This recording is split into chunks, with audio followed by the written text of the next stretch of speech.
우리는 지금 하세나 묵상을 하고 있는데요. 복음이 전파되는 과정에 수많은 난관과 장애물이 있었다는 것을 발견하게 됩니다. 크게 외부적인 요인과 내부적인 요인으로 나눠볼 수 있는데요. 외부적인 요인으로 대표적인 것이 바로 핍박과 박해입니다. 사도들이 감옥에 가기도 했고 채찍질로 맞기도 하였고, 또한 예수님의 이름으로 말하는 것을 금지당하기도 했었습니다. 스데반과 야고보와 같이 순교를 당하는 경우들도 있었죠. 그렇지만 교회의 역사와 선교의 역사를 살펴보면 역설적이게도 박해가 더할수록 복음은 더욱 살아 역사하는 것을 보게 됩니다. 복음이 전파되어지는 과정 속에서 내부적인 어려움들도 존재했었는데요. 아나니아와 삽비라 사건들도 있었고요. 구제와 관련하여서 헬라파 유대인이 히브리파 사람들을 원망하는 일들도 있었습니다. 그럼에도 불구하고 감사한 것은 이러한 어려움들이 있을 때마다 사도들이 지혜롭게 대처하여서 이 위기를 잘 극복했다라는 것입니다. 이렇게 복음 전파에 있어서 가장 큰 위기이자 터닝 포인트가 되는 장면이 바로 오늘 우리가 읽은 사도행전 15장의 내용인데요. 이제 갓 태어난 교회가 앞으로 계속해서 성장해 나가게 될지, 아니면 유대교의 한 분파 운동으로 축소되어질지 판가름 나는 중대한 기로에 서 있는 것을 보게 됩니다. 6절에 보니까 사도와 장로들이 어떤 일에 대하여 의논하기 위해서 모였다라고 말합니다. 초대교회의 역사를 살펴보면 이러한 회의가 종종 열렸다라는 것을 알 수 있어요. 흔히 공의회라고 불려지죠. 교리적인 문제를 논의하고 규정하기 위해서 신학자와 성직자들을 소집하여서 진행하는 회의입니다.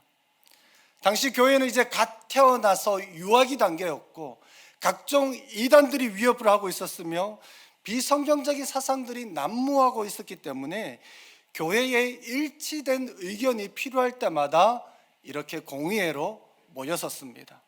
대표적인 공의회가 325년에 있었던 니케아 공의회, 삼위일체 이슈를 다루었었죠. 그 다음에는 콘스탄티노플 공의회나 에베소 공의회, 칼케톤 공의회라는 것들이 있었습니다. 사도행전 15장은 예루살렘 공의회라고 불리우기도 하는데요. 어떤 문제로 회의를 열었는지 한번 살펴보기를 원합니다. 바울과 바나바는 안디옥 교회의 파송을 받아서 선교 사역을 했고 1차 선교 여행을 마친 이후에는 자신을 파송한 교회인 안디옥 교회로 되돌아와서 선교 보고를 합니다. 사도행전 14장 27절에 보니까 교회를 모아서 하나님이 함께 행하신 모든 일과 이방인들에게 믿음의 문을 여신 것에 대해서 말했다라고 말합니다. 여기서 바울과 바나바가 선교 보고한, 그러면서 중요하게 생각한 두 가지 축이 무엇입니까? 하나는 하나님께서 행하신, 함께 행하신 모든 일입니다. 내가 행한 어떤 업적을 드러내는 것이 아니라 하나님께서 하셨다라고 말합니다. 또 다른 하나는 이방인들에게 믿음의 문을 여셨다라는 것이죠. 누가 이방인에게 믿음의 문을 여셨습니까? 바로 하나님입니다. 하나님의 역사로 말미암아 이방인들에게 믿음의 문이 열렸습니다.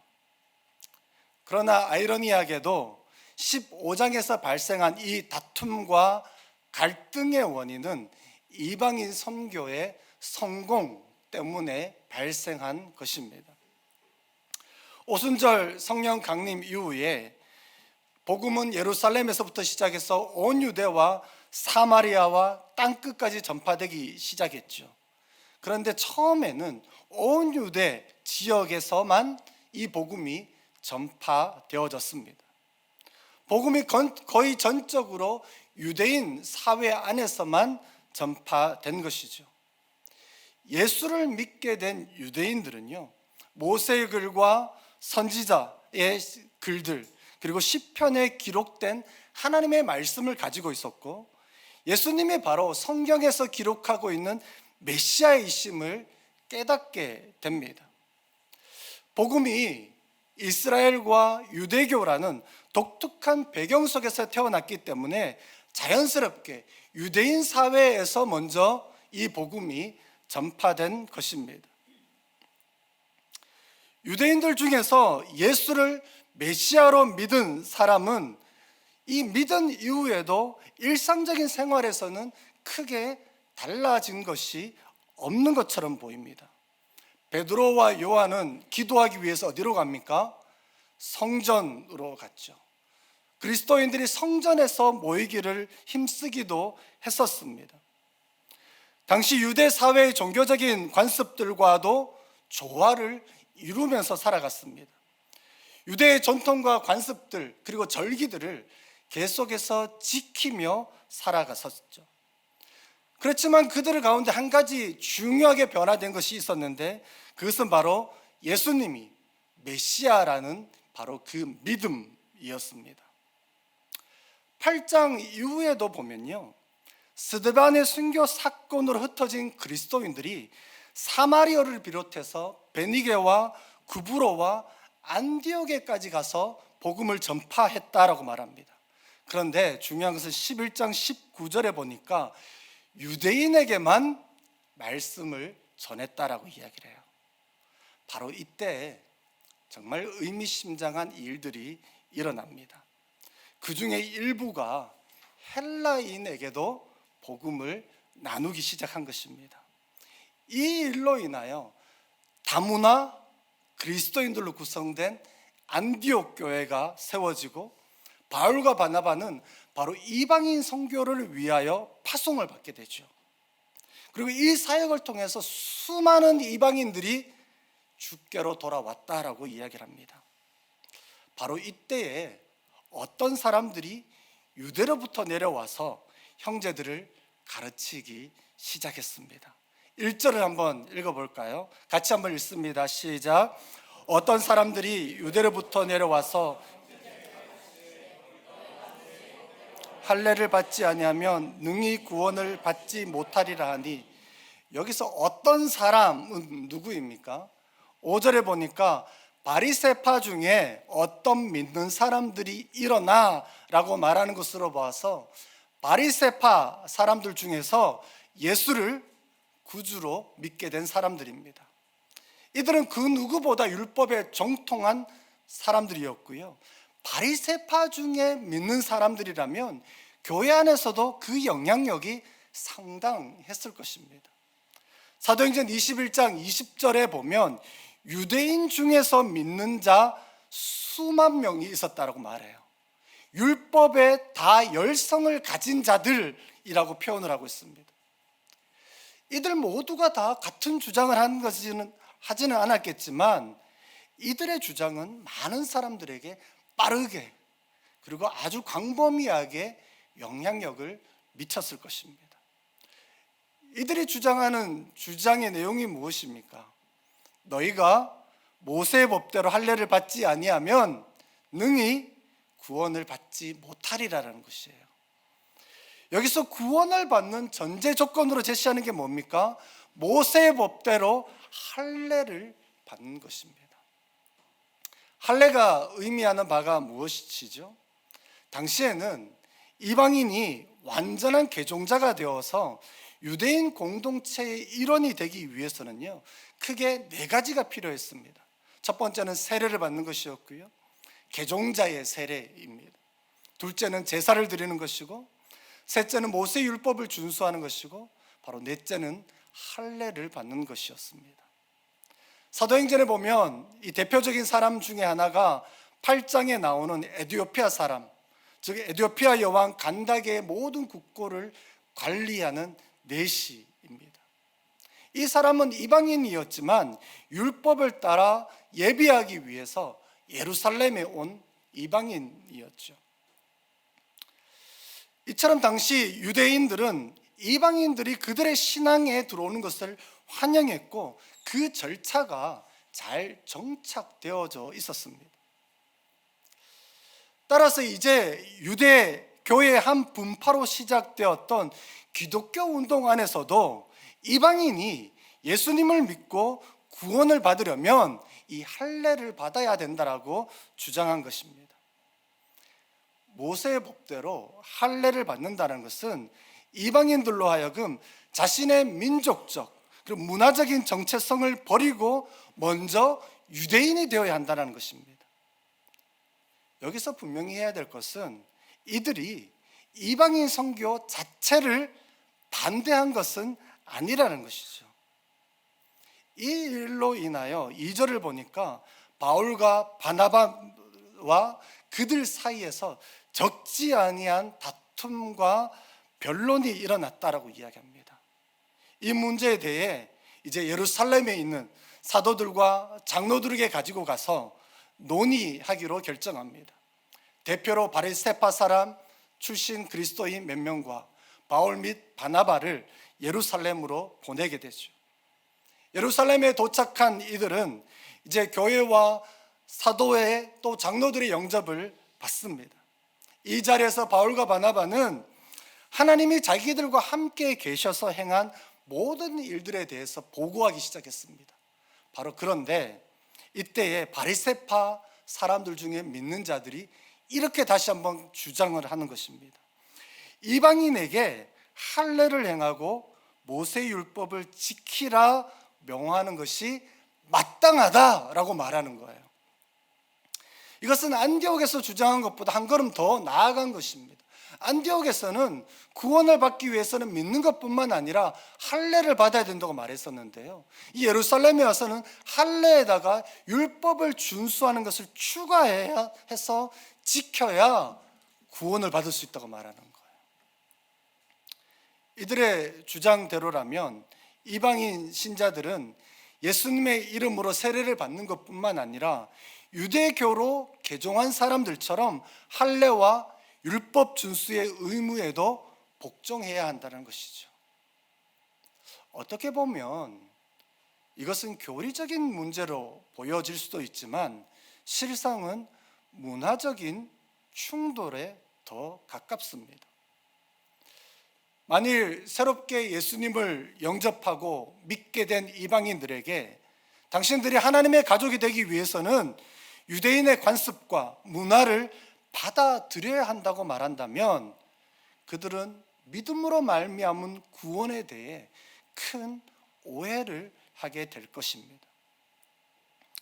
만일 이방인 새신자들이 어쨌든지 자신의 문화를 버리고 유대 문화와 전통을 따르게 되면 그들은 자기 동족들로부터는 외국인으로 혹은 배신자로 취급을 받게 될 것입니다. 이것은 오히려 복음 전도를 방해하는 요인으로 작용할 것이 자명합니다. 7절 이후 말씀에 보면 이 문제를 놓고 많은 변론이 있는 것을 보게 됩니다. 바로 이때 베드로는 사도와 장로들에게 고넬료와 함께 지낸 자신의 경험을 나누기 시작합니다. 이 부분은 사도행전 10장에 자세히 나와 있는데요, 여전히 율법에 매여 있는 베드로의 세계관을 바꿔 가시는 하나님의 역사를 보게 됩니다. 베드로는 바울과 바나바가 한 일이 베드로 자신을 통해서 하나님이 하신 일과 비교해 보았을 때에 새로운 일이 아니라는 것을 강조합니다. 그리고는 결론적으로 9절에 이렇게 말하죠. 믿음으로 그들의 마음을 깨끗이 하사 그들이나 우리나 차별하지 아니하셨다라고 말합니다. 더 나아가서 10절에서 11절은 이렇게 말하는데요, 한 목소리 같이 한번 읽어볼까요? 시작. 그런데 우리 조상과 우리도 능히 매지 못하던 멍에를 제자들의 목에 두려느냐. 우리는 그들이 우리와 동일하게 주 예수의 은혜로 구원받는 줄을 믿노라. 주 예수의 은혜로 구원을 받는 줄을 믿노라, 이렇게 말하면서 문제의 핵심을 콕 찌릅니다. 당시 이 회의의 의장은 야고보였었는데요. 야고보는 이 문제에 대해서 최종적인 판결을 이렇게 내립니다. 19절 말씀입니다. 그러므로 내 의견에는 이방인 중에서 하나님께로 돌아오는 자들을 괴롭게 하지 말고라고 말합니다. 만일 예루살렘 공의회의 결과가 정반대로 났다면 기독교의 역사는 전혀 다른 각도에서 쓰여졌을 것입니다. 메시아의 예수를 따르는 이 기독교 운동은 유대교의 한 분파 운동으로 축소되고 말았을 것입니다. 이 예루살렘 회의가 갖는 주된 의의는 복음을 유대인의 문화와 전통의 속박에서 해방시켜서 온 인류를 위한 하나님의 메시지가 될 수 있게 했다라는 것입니다. 복음이 자유롭게 됨으로 말미암아 땅 끝까지 전파될 수 있는 길이 열리게 된 것입니다. 사실 오늘 메시지에서는 15장의 내용을 좀 더 구체적으로 해석하고 나누는 것에 초점이 있지는 않습니다. 다만 오늘 본문의 내용과 같이 복음의 형식보다는 복음의 본질에 좀 더 집중하려고 하는 한 현장을 소개하고 싶습니다. 그리고 그 현장을 위해서 함께 기도하면 좋겠다는 마음 때문에 오늘 이 본문을 가지고 나누는 것입니다. 그 현장은 바로 인도네시아입니다. 저는 지난 1월 말에 인도네시아를 방문했었는데요. 아시다시피 그곳에는 저희 교회가 파송한 2가정의 선교사가 사역을 하고 있습니다. 그곳에서 이루어지고 있는 사역 중에 오늘 본문과 관련이 있는 어떤 한 내용을 나누고 싶은 것인데요. 먼저 간단하게 인도네시아에 대해서 몇 가지 소개를 해드리면, 인도네시아에는 787개의 종족이 있습니다. 그 중에서 240개의 종족이 미전도된 종족입니다. 인도네시아는 무슬림 인구가 전 세계에서 가장 많은 나라예요. 2억 한 300만 명 정도가 됩니다. 전체 인구의 83.3%가 바로 무슬림입니다. 그러다 보니 아주 다양한 무슬림 그룹들이 존재하고 있는데요. 정령 숭배와 혼합되어져 있는 민속 이슬람들도 있지만 아주 강한 실천력과 믿음을 가지고 있는 무슬림들도 굉장히 많이 있습니다. 기독교는 인도네시아에서 한 11.4% 정도가 되고요. 가톨릭을 포함해서입니다. 그 중에서 복음주의자라고 불리워지는 사람들은 한 3.2% 정도 됩니다. 특히 인도네시아에는요, 전 세계적으로 유명한 셀 교회가 있습니다. 그래서 심지어 그 교회 목사님을 한국에 초청해서 한국의 유명한 셀 교회를 한다고 말하는 교회들이 초청해서 그들의 이야기를 듣기도 할 정도로 굉장히 유명한, 그리고 10만 명이 넘는 성도를 보유하고 있는 셀 교회들이 존재하기도 하는 곳입니다.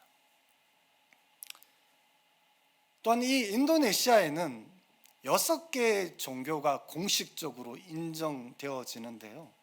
이슬람교, 가톨릭, 그리고 개신교, 불교, 힌두교, 그리고 유교입니다. 특이한 것은 저희들의 그 주민등록증 있지 않습니까? 그리고 가족관계, 저희들은 가족관계 증명서를 떼지 않습니까? 이 주민등록증과 이 가족등록증에는 반드시 종교가 표기되어 있어야 합니다. 인도네시아 국민들이라면 나는 이슬람교, 나는 개신교, 나는 힌두교라고 반드시 그 종교가 주민등록증에 적혀 있어야 합니다.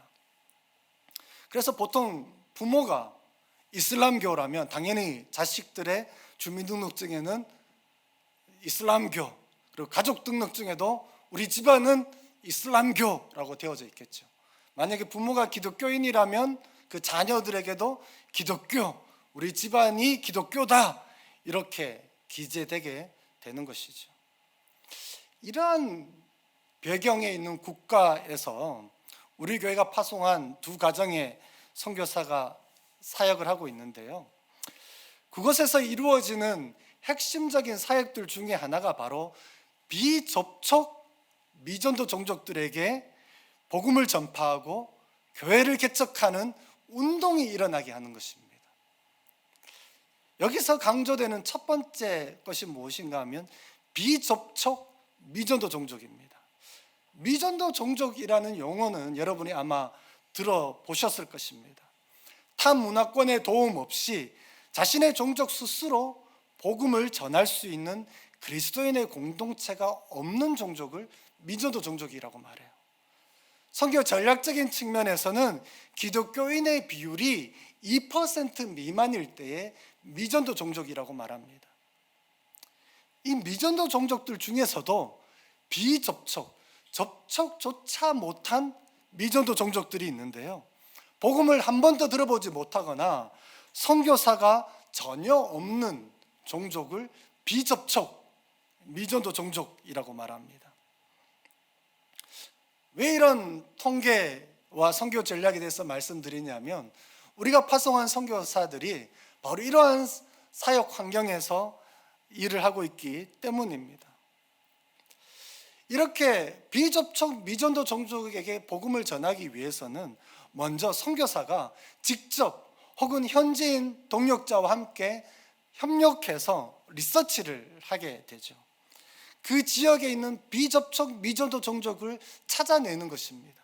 그리고는 그 종족에게 다가가고 그 다음에 복음을 전파하고 교회를 개척하게 됩니다.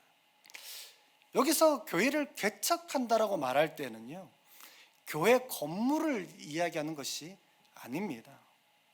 대략 2-3명에서 한 10명 정도로 구성되어져 있는 그리스도를 따르는 믿음의 공동체를 교회라고 말하는 것입니다. 이렇게 그리스도인의 공동체가, 교회가 세워지면은요, 어떤 사도들의 관행이나 교회에서 내려오는 어떤 전통이나 관습보다는 성경의 기본적인 명령에 순종하도록, 그래서 제자를 세우는 것을 목표로 삼아서 교육이 진행되어집니다. 예를 들어서 예배는 일요일, 즉 주일에만 드려야 한다거나, 예배당에서 소위 이 강단 위에는 여성은 올라오면 안 되었죠. 우리 한국교회는 특히 그런 문화가 있었지 않습니까? 이런 대표적인 사도적인 관행이나 혹은 교회의 관습과 이런 문화, 이런 것들을 가르치는 것보다는요, 성경적인 기본적인 명령에 집중하고 순종하도록 가르칩니다. 예를 들어서 7가지 목록들을 나누고 싶은데, 첫 번째는 회개하고 믿으라, 두 번째는 세례를 받고 그 이후 시작된 새 생명 안에 계속해서 거하라, 하나님과 이웃을 실제적인 방법으로 사랑하라, 성찬식을 하라, 기도하라, 구제하라, 다른 사람을 제자로 삼으라입니다. 실제로 이러한 일이 일어나는 것에 대해서요, 현지 선교단체의 지도자로부터 브리핑을 받았었습니다. 교회가 교회를 개척하고 개척된 교회가 또 다른 교회를 개척하는 일이 실제적으로 일어나고 있는 현장이었습니다. 그런데 여기서 문제는 복음을 들어야 되는 대부분의 사람들이 누구입니까? 바로 무슬림들인 거예요. 무슬림 미전도 종족들에게 복음을 전파하고 교회를 개척한다는 것은 쉬운 일이 아닙니다. 여기엔 다양한 난관과 장애물이 존재하고 있죠. 무슬림 상황, 인도네시아와 같은 무슬림 상황 가운데서 발견되어지는 그리스도인의 공동체의 여러 유형이 있는데요, 그 유형들 중에서 세 가지만 한번 나눠 드리고 싶습니다. 첫 번째 유형은요, 어떤 무슬림들은 예수님을 믿고 난 이후에 전통적인 교회에 소속이 되어집니다. 많은 경우 여기서 중심은 교회 건물을 중심으로 신앙생활이 이루어지게 되죠. 매주일마다 교회에 와서, 여기서 말하는 교회는 건물의 교회입니다. 교회에 와서 예배를 드립니다. 이 교회는 문화적으로 굉장히 서구적이거나 아니면 한국 선교사들이 개척한 교회는 굉장히 한국 기독교적인 문화적인 요소들이 많이 발견되어집니다. 어떤 교회는 예배를 드릴 때 오늘 우리가 드린 것처럼 드럼을 사용하기도 하고 전자 기타를 사용하기도 해서 예배를 드립니다. 이러한 교회를 다니는 사람들은 자기 스스로를 그리스도인, 나는 그리스도인이야 라고 인식을 하고 있죠. 그러나 이들은 본인들이 살고 있는 지역 무슬림 공동체와는 완전히 단절하게 되고요, 심지어는 추방을 당하기도 합니다. 두 번째 유형의 공동체는 상황화된 공동체입니다. 이 공동체의 신자들이 갖는 자신들의 정체성은 이사를 메시아로 따르는 사람입니다. 그리스도인이 아니에요. 이사를 메시아로 따르는 사람입니다. 꾸란에서는 예수님을 이사라고 칭하고 있죠. 이들은 예배를 드릴 때에 교회라는 어떤 건물에서 드리는 것이 아니라 대부분 가정에서 예배를 드리고요, 성경적으로 수용할 수 있는 무슬림의 형식을, 그 문화적인 형식을 그대로 가지고 와서 사용합니다. 예를 들어서 기도를 할 때에는 손을 들고 기도를 하게 됩니다.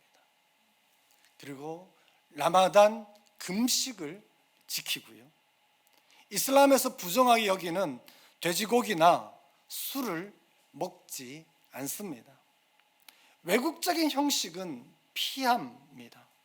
대체로 가정에서 교회로 모이게 되면 둥글게 이렇게 앉아 예배를 드리게 되고요, 앉는 자세도 양반질하지 않습니다. 무슬림들이 앉는 자세 혹시 여러분 아시나요?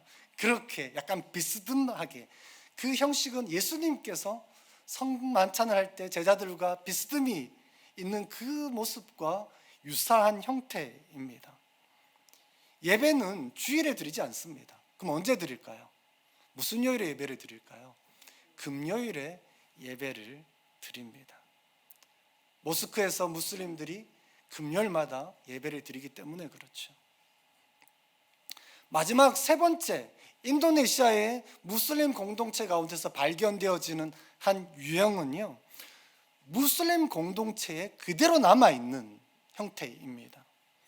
예수님을 따르지만 문화적으로나 혹은 공식적으로 여전히 무슬림으로 남아 있습니다. 이 공동체의 신자들의 정체성은 이사를 메시아로 따르는 무슬림입니다. 자신은 무슬림이라고 칭해요. 무슬림이라는 원래 뜻은 알라에게 복종하는 사람이라는 뜻이죠. 아랍 지역이나 인도네시아를 비롯하여서 이슬람권에서 성경을 번역할 때에 하나님을 어떻게 번역하겠습니까? 알라라고 번역을 합니다. 따라서 여기에서 이사를 메시아로 따르는 무슬림이라고 했을 때는요, 무슬림은 알라, 즉 하나님에게 복종하는 사람이 되는 것입니다. 무슬림은 하나님에게 복종하는 사람. 그래서 이들은 심지어 금요일에 모스크에 가서 예배를 드립니다. 누구에게 예배를 드릴까요? 알라에게 예배를 드리죠. 알라에게 예배를 드리고 기도합니다. 근데 그 알라는 이슬람교의 꾸란에 기록된 알라가 아니라 바로 성경에 기록된 하나님, 즉 알라에게 예배하고 기도하는 것입니다. 이들은 고린도전서 7장 7절에서 17절에서 20절에 부르심 그대로 지내라 라는 말씀을 적용하는 것입니다. 우리 같이 한번 읽어볼까요? 시작. 오직 주께서 각 사람에게 나눠주신 대로 하나님이 각 사람을 부르신 그대로 행하라. 내가 모든 교회에서 이같이 명하노라. 할례자로서 부르심을 받은 자가 있느냐? 무할례자가 되지 말며, 무할례자로 부르심을 받은 자가 있느냐? 할례를 받지 말라. 할례 받는 것도 아무것도 아니요 할례 받지 아니하는 것도 아무것도 아니로되 오직 하나님의 계명을 지킬 따름이라. 각 사람은, 이 구절은 바울이 결혼 관계에 대하여 가르치는 구절인데요, 어떤 사람이 부르심을 받을 때의 상황은 바로 주께서 그 각 사람에게 나누어 주신 것이라는 거예요. 신자는 믿지 않는 배우자와 그대로 있으면서도 더럽혀지지 않는다라는 거예요. 사실상 신자의 존재는 믿지 않는 배우자를 변화시킨다라고 말합니다. 자기 자리에 그대로 남아 있으면 그 배우자에게 구원을 가져다 줄 수도 있기 때문이에요. 이것은 이슬람 사회에서 예수님을 따르게 된 무슬림들에게도 동일하게 적용되는 것입니다. 하나님은 각 무슬림들에게 그 무슬림 공동체를 나누어 주셨습니다. 믿지 않는 무슬림들과 관계를 갖는다라고 해서, 그리고 그들과 더불어서 일상생활을 한다라고 해서 이들이 더럽혀지는 것은 아니라는 것이죠. 오히려 이 믿는, 하나님을 믿는 이 무슬림 그리스도인으로 인하여서 오히려 그 공동체를 변화시킨다라는 거예요. 더 나아가서 믿지 않는 다른 무슬림들에게 구원을 가져다 줄 수도 있겠다라는 것이에요.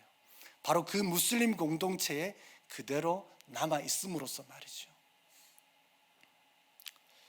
그런데 만약에 이제 갓 예수님을 믿게 된 무슬림에게 당신이 구원을 받으려면 자신이 살고 있는 이 무슬림 공동체에 떠나서 교회 건물이 중심이 된 교회에 매주마다 출석을 해야 되고, 개종을 한 표지로 주민등록증, 그 주민등록증과 가족등록증에 이슬람교에서 기독교로 하고 종교를 바꾸어야 된다라고 주장한다면 어떤 일들이 일어나게 될까요? 중요한 것은 기독교로 개종하는 것이 아니라 복음으로 말미암아 회심하는 것인 것이죠. 이제 3월 10일부터 무슬림을 위한 30일 기도 운동이 시작되어집니다. 저는 98년도부터 이 기도 운동에 함께 참여했었는데요, 이 기도 운동을 할 때마다 제일 많이 나오는 기도 제목이 뭔지 아십니까? 하나님, 무슬림들이 꿈과 환상을 통해서라도 예수님을 만나게 해주십시오 라는 것이에요. 실제로 여러분, 이러한 기도가 응답이 있을까요? 저는 실제로 무슬림 중에서 꿈과 환상을 통해서 예수님을 만난 사람들을 직접 만나 보았습니다. 그들의 이야기를 들어본 적이 있어요. 어떻게 꿈을 통해서 예수님이 나타났는지, 어떻게 환상 중에 주님이 말씀하셨는지 그 간증을 들은 적이 있습니다. 심지어는요, 모스크의 지도자인 이맘이 예수님을 따르게 되었고, 이 사람이 어떻게 예수님을 따르게 되었는지 그 이야기를 들은 적도 있습니다. 바로 하나님께서 행하시는 일인 것이죠. 이방인의 가운데 믿음의 문을 열어주신 것입니다. 이 일에 하나님께서 바울과 바나바를 사용해 주신 것처럼 우리 교회가 함께 파송한 이 두 선교사를 주께서 써주셨으면 하는 마음이 있는 것이에요. 이들을 위해서 그래서 기도했으면 좋겠다라는 마음이 있습니다. 그래서 인도네시아 안에 복음이 자유롭게 역사하는 것을 우리가 함께 보기를 원합니다.